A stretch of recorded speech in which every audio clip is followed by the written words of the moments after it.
بسم اللہ الرحمن الرحیم۔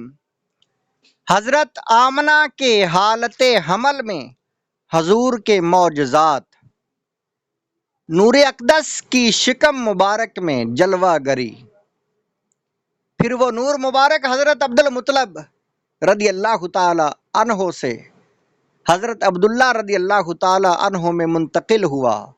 24 سال کی عمر میں حضرت عبداللہ حضور علیہ الصلوۃ والسلام کے والد محترم حضرت عبداللہ رضی اللہ تعالی عنہ کا نکاح حضرت آمنہ بنت وہب رضی اللہ تعالی عنہا سے ہوا۔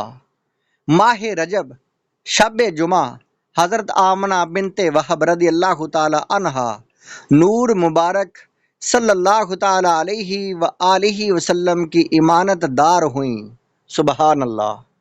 مواہب للدنیا، اس میں خطیب بغدادی کے حوالے سے مذکور ہے۔ امام سہل بن عبداللہ تستری نے وہ روایت بیان فرمائی جسے خطیب بغدادی نے روایت کیا ہے۔ جب اللہ تعالیٰ کو منظور ہوا کہ حضور صلی اللہ تعالی علیہ وآلہ وسلم کا نور مبارک حضرت آمنہ رضی اللہ تعالی عنہا کے شکم مبارک میں آیا، وہ ماہ رجب تھا اور شب جمعہ تھی۔ اس رات اللہ تعالیٰ نے خازن جنت رضوان کو حکم فرمایا کہ فردوس بری کے تمام دروازے کھول دیے جائیں۔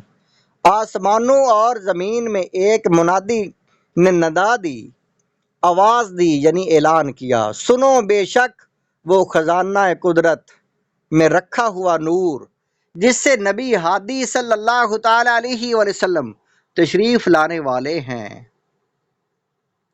آج کی شب اپنی والدہ ماجدہ سیدہ آمنہ رضی اللہ تعالی عنہا کے شکم مبارک میں متمکن ہو چکا ہے۔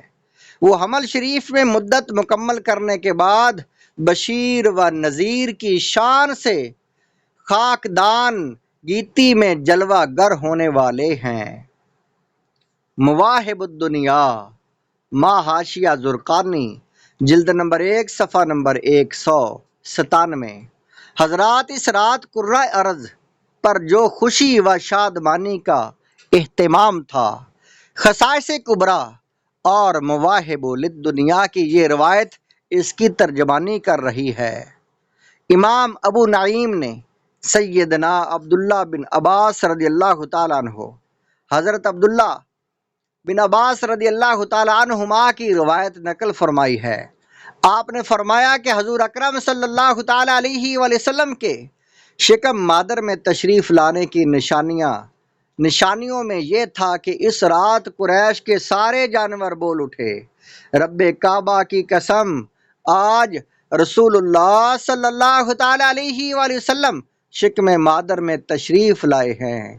آپ ساری دنیا کے امام اور تمام اہل دنیا کے لیے روشن چراغ ہیں۔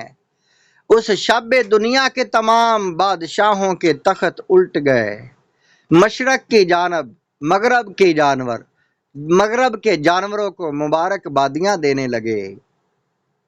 اسی طرح سمندر کی مخلوق بھی آپس میں ایک دوسرے کو بشارت دینے لگی۔